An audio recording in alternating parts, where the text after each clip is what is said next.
आज के क्लास में हम लोग नया टॉपिक स्टार्ट करने वाले हैं मैथ में, आंशिक भिन्नों के द्वारा समाकलन।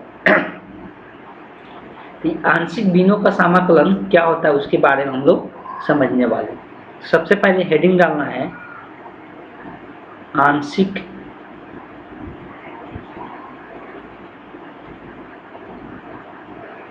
भिन्नों द्वारा समाकलन।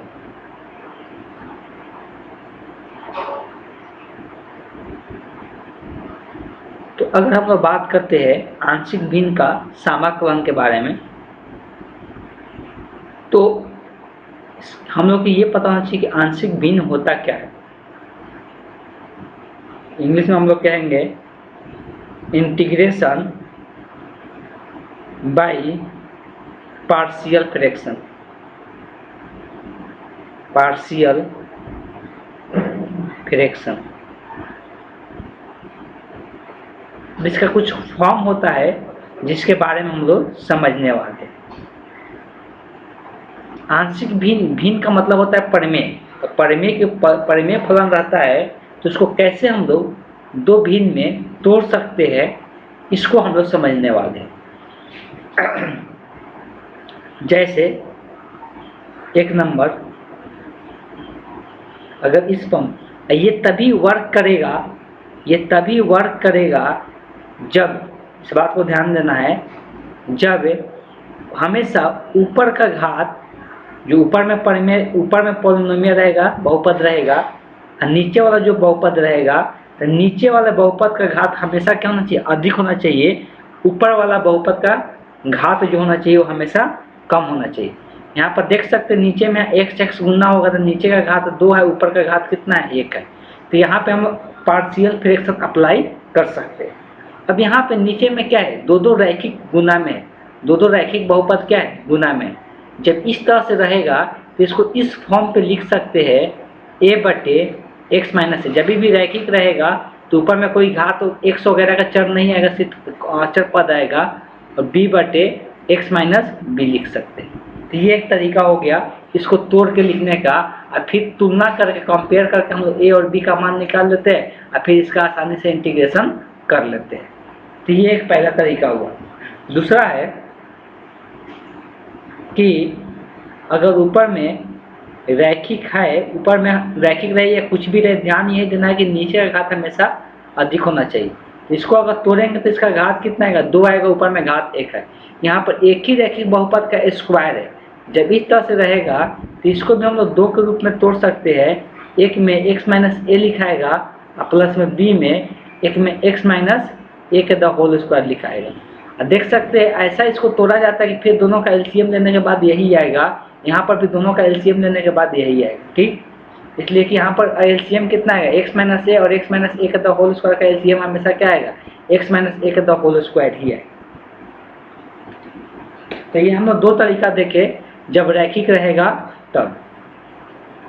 अगर नीचे में 3 रैखिक है, ऊपर में कुछ भी हो सकता है, ऊपर में कोई मतलब नहीं है, सिर्फ इतना ही ध्यान देना, ऊपर में क्या होना चाहिए, तो ऊपर में हमेशा घात कम होना चाहिए नीचे वाला से। ऊपर में भी 2 है, एक भी रहेगा तो कोई दिक्कत नहीं है। ठीक, अगर 3 है, x - a है इंटू x - b है इंटू x - c, तो यहाँ पे अप्लाई हम लोग करेंगे, 3 बार इसको लिखेंगे a/x - a plus b/x - b। जितना रहेगा सबको तोड़ देना है उतना अचर में x - c। तो 3 को गुना में था तो 3 के रूप में यहाँ पे हम लोग तोड़ दी, और फिर तुलना करके a b c का मान निकालते हैं, जो हम लोग आगे देखेंगे। 4 नंबर, चौथा नंबर फॉर्म ऐसा हो सकता है कि ऊपर में कुछ भी रहे उससे मतलब नहीं है। अभी ऊपर में हम ठीक है द्विघात यहाँ दिखा रहे हैं, द्विघात बहुपद, लेकिन ऊपर में कुछ भी रहेगा उससे कोई मतलब नहीं है। नीचे में x - a के the whole square into x - b। नीचे में ऐसे तोड़ना है कि ये क्या हो जाए, एलसीएम यही आएगा। तो पहले जिसका स्क्वायर आता है तो उसको 2 बार लिखते हैं, तो a/x - a एक बार लिखाएगा, और प्लस में b/x - a के द होल स्क्वायर लिखाएगा। इस बात को ध्यान देना है। और सब के सब रैखिक है, इसलिए ऊपर में हम लोग कुछ भी नहीं ले रहे हैं। ठीक है, आगे हम लोग एक और चीज़ को समझेंगे, लेकिन अभी यहाँ पर हम इसी को लिख रहे हैं, यहाँ पर x माइनस बी हो जाएगा। आगे एक और फॉर्म हम लोग देखेंगे 5 नंबर, p x square q x plus r divided by, नीचे में इस बार नीचे में एक रैखिक दे दिया और एक द्विघात दे दिया। एक क्या दे दिया? द्विघात दे दिया। रैखिक को तो लिखने का वही तरीका है a बाई एक्स माइनस ए, लेकिन जो द्विघात होगा उसको लिखने का इसमें 2 अचर आएगा और एक चर आएगा। मतलब ऊपर में एक रैखिक लिखना पड़ेगा और तब नीचे में द्विघात लिखना पड़ेगा। जब भी नीचे में अगर द्विघात रहेगा तो ऊपर में हम लोग को एक चर के साथ एक अचर लिखाएगा गुना में, प्लस में एक और चर अचर ऐड होता है। तो मतलब हम लोग रैखिक लिखना पड़ेगा जब नीचे में क्या हो द्विघात रहेगा, तब तो इस रूप में हम लोग को दर्शाना पड़ेगा। और उसके बाद इसको ऊपर वाला को सिंप्लीफाई करके a और b का मान निकालते, इसके साथ तुलना करके जिस तरह का क्वेश्चन दिया रहेगा, तो ये एग्जैक्टली क्या क्वेश्चन से ही समझ में आएगा कि हम लोग को क्या करना है। इसलिए हमने यहाँ पर फॉर्म बता दिए, बस ध्यान में रखना है, बाकी चीजें हम लोग क्वेश्चन से समझ में आएगी। चलिए पहला नंबर क्वेश्चन लेते हैं।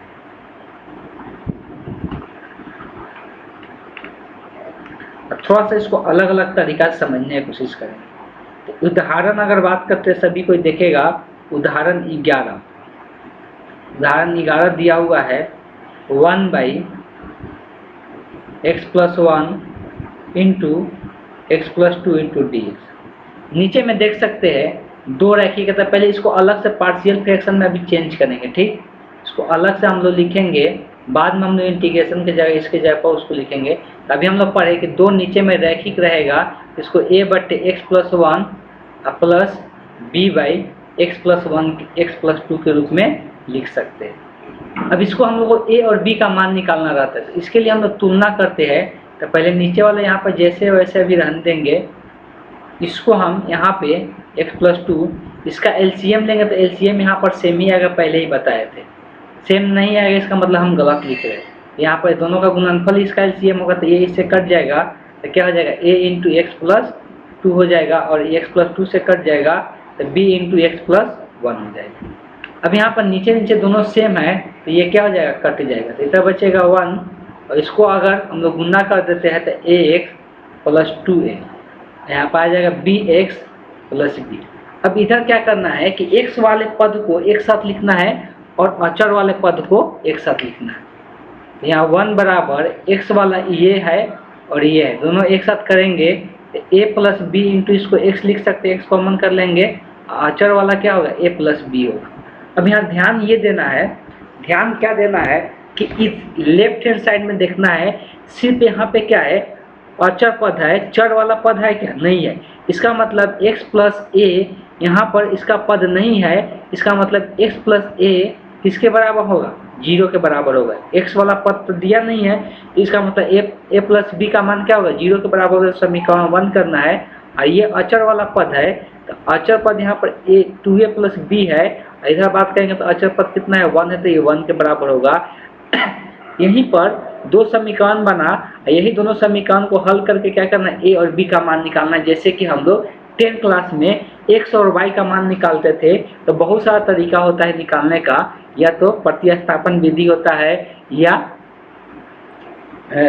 प्रतिस्थापन विधि हो गया, या एक और हम विलोपन विधि पढ़े थे। सबसे अच्छा विलोपन विधि होता है। इसको हम यहाँ पर सॉल्व आगे से हम नहीं करेंगे, इसको सॉल्व हमेशा रफ पे करना है, इतना ज़्यादा यहाँ पर पेज को नहीं बर्बाद करना है। तो डायरेक्ट हम खाली लिखेंगे समीकरण 1 तथा 2 से, और डायरेक्ट बताना है आप लोगों की a और b का मान क्या आएगा, इसको रफ पे सॉल्व करना है। कैसे सॉल्व करेंगे? यहाँ पर दिख रहा है कि समीकरण 2 में से समीकरण 1 को घटा देते हैं तो b भी कट जाएगा और a का मान निकल जाएगा। तो रफली यहाँ पर बता रहे हैं समीकरण 2 माइनस समीकरण 1, तो 2 में से a को घटाएंगे, यहाँ पर 2a प्लस b है, इसको रफ पे निकालना है हमेशा। a प्लस b बराबर 0 है, तो घटाएंगे तो माइनस माइनस माइनस, तो ये इससे कट जाएगा। 2a में से a जाएगा तो a बचेगा, 1 में से 0 जाएगा तो 1, तो a का मान कितना आ गया? तो a का मान यहाँ पे 1 हो जाएगा। तथा अगर अब b का मान निकालना है तो a का मान क्या करेंगे? समीका 1 में रख देते हैं। तो समीका 1 डायरेक्ट यहाँ पर लिखते हैं ए का मान 1 प्लस बी बराबर 0, तो बी का मान कितना आएगा -1 आएगा, तो बी का मान कितना आ गया -1। तो ये रफ पे कहीं पर निकाल लेना है, रफ पे निकाल के ए और बी का मान लिख देना है। अब यही हम लिखे थे, तो इसमें हम क्या करेंगे, अब जैसे कि ए और बी का मान रख देंगे, तो इसका मतलब ये है कि ये इसके बराबर है, तो इंटीग्रेशन में इसके जगह पर पूरा क्या लिखेंगे, इसको लिखेंगे, बस यही ध्यान रखना है।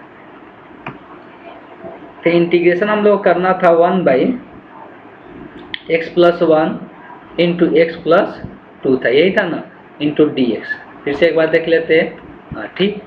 इसी को हम क्या माने हैं, इसी को हम माने थे अभी तुरंत। इसको हम लोग लिख सकते हैं पार्शियल फ्रैक्शन के रूप में a/x+1 प्लस b/x+2। अब यहाँ पर a और b का मान रख देना है। a का मान है 1, तो 1/x+1, और b का मान है -1, तो माइनस को क्या करो, यहाँ प्लस साइन है तो माइनस को यहाँ पर लेके आ जाएंगे, तो 1/x+2 हो जाएगा इंटू dx। अब यहाँ पर देख सकते हैं दोनों का ये इंटीग्रेशन बहुत आसान होगा। नीचे वाला का डेरिवेटिव देखो ऊपर में, x+1 का डेरिवेटिव कितना आएगा, x का 1 इसका 0, तो 1 आएगा, इसका भी डेरिवेटिव 1 आएगा। जब नीचे का डेरिवेटिव ऊपर में रहता है तो डायरेक्ट हम लोग क्या करते हैं, log x+1 हो जाता है मॉड, फिर माइनस log यहाँ पर क्या हो जाएगा, x+2 हो जाएगा, अब प्लस क्या हो जाएगा, c ऐड कर दो। अब यहाँ पर देखो इतना ही पर आंसर नहीं छोड़ना है, यहाँ पर log का प्रॉपर्टीज अप्लाई करना है। लॉग के प्रॉपर्टीज अप्लाई करना है, मतलब लॉग का एक प्रॉपर्टीज होता है log a minus log b, इसका फार्मूला तो log a बटे b होता है। तो यही फार्मूला हम लोग को यूज करना है, यहाँ पे यही फार्मूला यूज करना है। तो अगर बात करेंगे तो ये बन जाएगा log a, तो a की जगह x+1 और b की जगह x+2, यही इसका आंसर हो जाएगा, इस क्वेश्चन का यही आंसर होगा। तो आंसर भी मैच कर सकते हैं।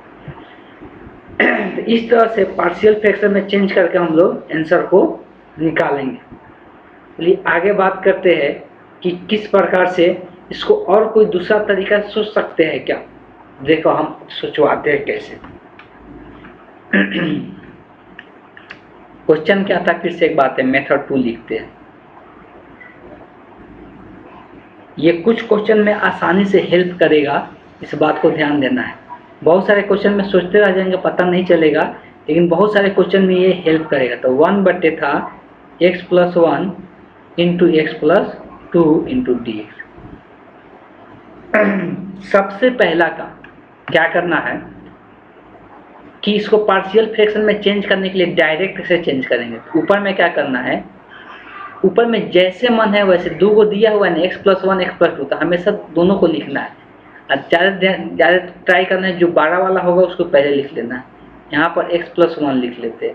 ये चलिए अगर नहीं लिखना है तो यहाँ पर x+1 लिख लिए, और यहाँ पर x+2 लिख लिए। हमको बस ये ध्यान देना है कि बीच में क्या साइन दे, ऊपर में तो कोई चर है नहीं, बीच में क्या साइन दे कि चर को कट जाए। तो अभी से अगर माइनस साइन दे देंगे तो ये x क्या हो जाएगा, कट जाएगा, x क्या हो जाएगा, कट जाएगा, और बचेगा क्या, बस उस पर ध्यान देना है। तो बचने का अगर बात करते हैं, बचेगा क्या, उस पर ध्यान देना है। बचने का बात करते हैं तो ये क्या बचेगा, तो अब से x+1 ब्रैकेट टुगेदर -x -2 होगा, ये कट जाएगा तो ये -1 हो गया, तो ये -1 बच रहा है। लेकिन था कितना, 1 था कितना, 1 था। इसलिए थोड़ा सा इसमें चेंजिंग करेंगे। हम क्या करते हैं, x प्लस माइनस बच रहा है ना, अब इसको पलट के लिख देते हैं, या बाहर में -1 से गुना कर देते हैं तो प्लस में हो जाएगा। -1 बच रहा है तो बाहर में क्या करते हैं, -1 से गुना करते तो बैलेंस हो गया। अब ये कटने के बाद माइनस फिर +1 हो जाएगा, तो सेम ही चीज़ आ जाएगा। अब इसको इतना लिखने के बाद पहले हम क्या बोले, ध्यान में है ना, पहले जो नीचे में दिया उसको दोनों को लिख लेना। अब बीच में प्लस होगा कि माइनस होगा तो डिपेंड करता है, हमको चर को हटाना है। चर को हटाना है तो अभी से माइनस साइन डालेंगे तब ना x कट के खत्म हो जाएगा। अब देख लेते हैं अचर पद कितना आ रहा था, अचर पद -1 आ रहा था, लेकिन चाहिए कितना था, 1। इसीलिए इसको बैलेंस करने के लिए बाहर में -1 से गुना कर दिए तो ये -1 बचेगा, तो +1 हो जाएगा। तो इस तरह से इसको लिख सकते हैं। अब उसके बाद प्रोसेस क्या करना है कि सबसे पहले अलग अलग कर लेना है। जब अलग अलग करेंगे इसको तो x+1 नीचे में 2 पद है तो दोनों के साथ यहाँ पे आएगा x+1 × x+2, फिर बीच में minus sign x+2 2 divided by में है x plus 1 into x plus 2। तो ऐसे इस प्रकार से अलग अलग कर लेना है। यहाँ पर देख सकते हैं एक पद कट जाएगा और यहाँ पर भी एक कट जाएगा, तो क्या देखने को मिलेगा। अब यहाँ पे ध्यान देना है कि -1 है, यहाँ पर बचा कितना 1 बाई एक्स प्लस 2, यहाँ पर -1 by x plus 1 into D x. अब ये जो -1 है, ये बेकार में हम लोग -1 इधर लिए, माइनस से गुना कर दो तो ये वाला पद प्लस में हो जाएगा, ये वाला माइनस में, तो प्लस वाला को पहले लिख लेंगे x प्लस 1 और -1 बाई एक्स प्लस 2 लिख लेंगे। ये सेम चीज़ आ गया। इसमें क्या फायदा हुआ तो हमको a और b का मान सॉल्व नहीं करना पड़ा और डायरेक्ट हम लोग इसका इंटीग्रेशन कर लेंगे log mod of x plus 1 minus log mod of x plus 2 plus c। अभी log a minus log b का प्रॉपर्टी यूज किए थे, लॉग a बाई b तो x plus 1 divided by x plus 2 हो जाएगा plus c। यही इस question का आंसर हो जाएगा। एक ही क्वेश्चन को हम दो तरीका से बता दिए क्योंकि आप लोग अच्छे से समझ लें। ट्राई करना है कि हम ज़्यादा से ज़्यादा क्या करें, ए और बी यूज ना करें, जिसको सॉल्व करने में हमको समय बर्बाद ना हो। जिसमें अगर नहीं पता चलेगा तो उसमें तो हम लोगों को वैसे ही सॉल्व करना ही पड़ेगा और कोई दूसरा उपाय नहीं होगा। चलिए 12 नंबर एग्जाम्पल लेते हैं। एग्जाम्पल है 12। क्वेश्चन दिया हुआ है इंटीग्रेशन x² प्लस 1, नीचे में है x² माइनस 5x प्लस 6। अगर इस क्वेश्चन को देखते हैं, इस क्वेश्चन में दिक्कतें क्या है। अभी तक हम बताएं कि पार्शियल फ्रैक्शन में तभी चेंज करना है, पार्शियल फ्रैक्शन में तभी चेंज करना है जब ऊपर का घात कम हो नीचे का घात अधिक हो। लेकिन अगर इस क्वेश्चन को देखेंगे तो ऊपर और नीचे का घात क्या है, समान है। जब भी ऐसा क्वेश्चन आएगा तो क्वेश्चन बन जाता है डिफिकल्ट। क्वेश्चन क्या बन जाता है, डिफिकल्ट। जब भी घात समान आ जाए या ऊपर का घात अधिक हो जाए, जब भी घात समान आ जाए या ऊपर का घात क्या हो जाए, अधिक हो जाए, उस केस में क्या करना है, हमको भाग करना पड़ेगा। क्या करना पड़ेगा, हम लोग को जो भाग करना पड़ता है, जो कि किसी भी बहुपद का भाग हम लोग सीखे हैं 10 क्लास में ही, तो नीचे वाला से ऊपर वाला से हम लोग क्या करेंगे, भाग करते हैं। लेकिन अगर घात समान है ना, तो हम लोग एक और उपाय कर सकते हैं, और वो क्या होगा, उस चीज़ को थोड़ा सा हम लोग समझने की कोशिश करते हैं। उस चीज़ को हम लोग थोड़ा समझने की कोशिश करते हैं कि वो क्या होगा। अगर घात समान है तो उस केस में हम लोग और क्या कर सकते हैं। पहले तो इस चीज़ को ध्यान में रखना है कि जब भी घात ऊपर का कम रहे नीचे का ज़्यादा रहे तब पार्शियल फ्रैक्शन करना है, पार्शियल फ्रैक्शन अप्लाई करना है। लेकिन ऐसा ना हो तो हम लोग डायरेक्ट इसमें पार्शियल फ्रैक्शन अप्लाई नहीं कर सकते हैं। पहले कुछ काम करना पड़ेगा। क्या काम करना पड़ेगा, ऊपर वाला का घात घटाना पड़ेगा, मतलब एक कम करना पड़ेगा। तो सबसे पहले इसका तरीका है, जो पहले नीचे में लिखा हुआ है ना, उसी को ऊपर में लिख दे, उसी को ऊपर में लिख दे। हमको क्या चाहिए, ऊपर में बैलेंस होना चाहिए। यहाँ पे एक्स्ट्रा क्या चीज़ दिख रहा है। अब देखो x² तो ऊपर में x² था, अब यहाँ पर -5 था क्या, नहीं था, -5 था, नहीं था। तो इसको हटाने के लिए क्या लिखना पड़ेगा, +5x लिखना पड़ेगा। तो अभी से कट जाएगा तो बचेगा क्या, x² प्लस 6 बचेगा। अभी भी दिक्कत है 6 का, था कितना यहाँ पे 1, हाई कितना 6। अगर इसमें से 6 में से अगर 5 क्या कर दे, घटा दे, तो 1 बच जाएगा। तो यहाँ से यहाँ आप देख सकते हैं ये बैलेंस हो गया। अब इसको सिंप्लीफाई करेंगे तो 5x minus plus 5x cut जाएगा और 6 में से 5 घटेगा तो 1 बच जाएगा x², तो वही चीज़ आ जाएगा। तो करना क्या है, सबसे पहले जो नीचे में उसी को ऊपर में लिख देना है। अब इसको बैलेंस करना है कि जोड़ने घटाने से जो था वही आ जाए। तो यही तरीका है इसको लाने का। अब इसको हम लोग जो नीचे में है वो चीज़ लिखेंगे, इसके बाद अलग अलग कर लेंगे। इसके बाद क्या करेंगे, अलग अलग कर लेंगे। जब अलग अलग करेंगे तो इसके साथ इसको लिखेंगे, ये कट के यहाँ पे 1 बच जाएगा, प्लस में 5x minus 5 divided by x² minus 5x plus 6 into dx। बस अब बात क्लियर है। सिंपल अब दिखने लगा कि अब यहाँ पर इसका तो 1 का इंटीग्रेशन सभी को पता है कि 1 का x हो जाता है। अब ये बात रह गई कि इसका इंटीग्रेशन क्या होगा, तो बेशक ऊपर वाला का घात कम हो गया और नीचे वाला का घात अधिक है, तो अब पार्शियल फ्रैक्शन लगा सकते हैं।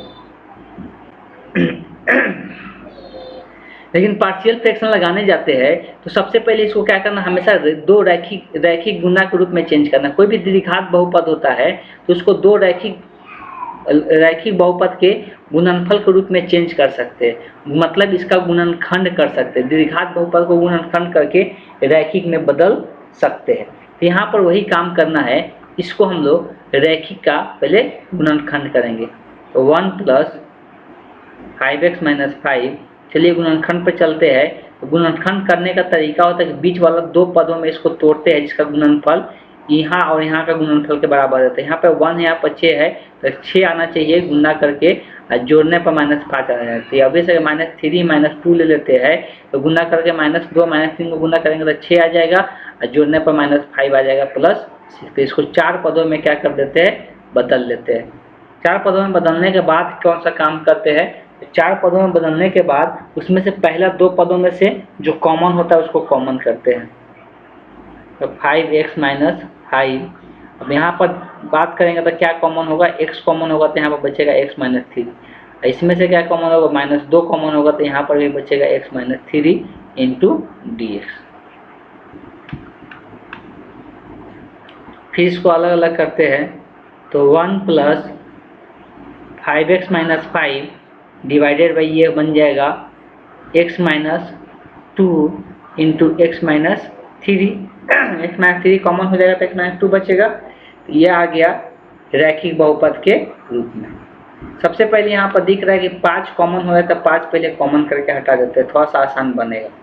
तो 5 अगर कॉमन कर लेते हैं तो ऊपर में बचेगा x - 1 और नीचे में है x - 2 × x - 3 × dx। अब बात रह गया, अभी थोड़ा देर पहले ही बताए थे कि अब इसको हम लोग क्या कर सकते हैं, इसमें a और b का मान निकालेंगे। लेकिन उससे अच्छा ये है कि हम लोग डायरेक्ट इसको सॉल्व करने की कोशिश करते हैं। 5 को अलग रखते हैं। अभी हमको नीचे में क्या है, नीचे में है जो है ऊपर में उसको लिख देना है। सबसे पहला काम यही करना है। नीचे में है जो है उसको हम लोग ऊपर में लिख देना है। तो यहाँ पर लिख देते हैं x - 2 और फिर यहाँ पर x - 3। अब हमको यहाँ पर x चाहिए, x को हटाना नहीं है। अगर x को हटाना होता तो यहाँ पर माइनस साइन दे देते, x हट जाता। लेकिन x चाहिए हमको, इसलिए यहाँ पर माइनस साइन नहीं देके क्या कर दे, प्लस साइन देते। अब ये आएगा कितना पहले देखते हैं। यहाँ x प्लस में है तो x + x कितना हो जाएगा, 2x हो जाएगा। -2 - 3 कितना हो जाएगा, -5 हो जाएगा। थोड़ा सा ध्यान से समझना है, ये थोड़ा सा सभी को ध्यान से समझना है। तब ये कैसे करे कि हमको ये कितना आना चाहिए, -1 आना चाहिए अचर पद, और ये कितना आना चाहिए। तो ये ऑब्वियस है, ये हम लोग को, ये भी हम लोग को x से आना चाहिए, 2x नहीं आना चाहिए। 2x नहीं आना चाहिए। वही चीज़ उस टाइम भी बोल रहे थे कि अगर पॉसिबल होगा तभी जाकर हम लोग पार्शियल फ्रैक्शन डायरेक्ट कर सकते हैं, और नहीं तो फिर हम लोग को सॉल्व करना पड़ जाएगा। अब दिमाग कहाँ तक लगा पाते हैं ये भी हम लोग पे डिपेंड करता है। अब देखो, या तो किसी एक को पहले लाने की कोशिश करो। अगर हम लोग यहाँ पर दिख रहा है कि अगर यहाँ -2 है, अगर यहाँ पे ये क्या बन जाए, अगर यहाँ पे देखो, यहाँ से क्या कर सकते हैं, थोड़ा सा और दिमाग लगाएंगे। पहले क्या करते हैं, यहाँ माइनस लगा देते हैं। माइनस लगाएंगे तो x से कट जाएगा, लेकिन x को बचाना है। तो अगर यहाँ पर माइनस लगा देते हैं और इसमें क्या करते हैं, पहला वाला में 2 से गुना कर देते हैं, तो आप देखो कितना आ जाएगा, 2x आ जाएगा। अब माइनस यहाँ पर 4 हो जाएगा, यहाँ पर माइनस लगा है तो -x, और माइनस यहाँ पर प्लस हो जाएगा। देख सकते हैं 2x में से x घटेगा, x बच गया, और -4 + 3 -1 बच गया। तो इससे साफ बैलेंस हो गया और x - 1 आ गया। तो यही थोड़ा सा दिमाग लगाना है, और थोड़ा सा दिमाग लगाने से ये हो गया a का मान, और ये हो गया यहाँ पे कुछ नहीं है, मतलब एक b का मान -1 हो गया। तो इस तरह से ये हम लोग निकाल सकते हैं। अब इसको अलग अलग हम लोग कर सकते हैं। तो ये तरीका है, और a और b का भी मान सॉल्व कर सकते हैं। सेम ही तरीका से बनेगा। ये 5 यहाँ पर सबसे आगे में है, ठीक। इसको अब लिखते हैं एक स्टेप। तो 1, इसको अलग अलग करेंगे, 5 कॉमन किए है, अलग अलग करेंगे तो यहाँ पे x माइनस टू से कट जाएगा तो यहाँ बचेगा 2, 2 बटे क्या होगा x माइनस 3, फिर माइनस इसमें x माइनस 3 कट जाएगा तो बचेगा 1 बटे x माइनस 2, अब पूरा का ब्रैकेट यहाँ पर क्लोज करो इंटू dx। अभी थोड़ा देर पहले ही बता दिए कि हमेशा ध्यान में रखना है, पहले तो यहाँ पर आप इंटीग्रेशन डायरेक्ट करते हैं, 1 का इंटीग्रेशन x हो जाएगा, 5 गुणांक का ऐसे ही रहेगा, इसके अंदर आते हैं तो 2 भी गुणांक है, 2 को ऐसे रखेंगे 1 बाई एक्स माइनस 3, तभी बताइए नीचे का डेरिवेटिव ऊपर में 1 चाहिए, 2 को अलग कर लेते थे, यहाँ पर 1 ही रहेगा, तो इसको हम लोग डायरेक्ट जैसे 1 बाई एक्स का इंटीग्रेशन होता है ना लॉग एक्स, तो अब बेशक बताए थे कि 1 बाई एक्स का इंटीग्रेशन या 1 बाई एक्स प्लस बी का इंटीग्रेशन सेम ही होगा, सिर्फ एक्स के गुणांक से क्या हो जाता है, भाग हो जाता है, यहाँ पे एक्स का गुणांक कितना है 1 है, तो 1 से भाग करने का कोई मतलब नहीं बचता है, तो लॉग क्या हो जाएगा मॉड एक्स माइनस 2, फिर minus log mod of x minus 2, और लास्ट में क्या कर देना प्लस सी ऐड कर देना।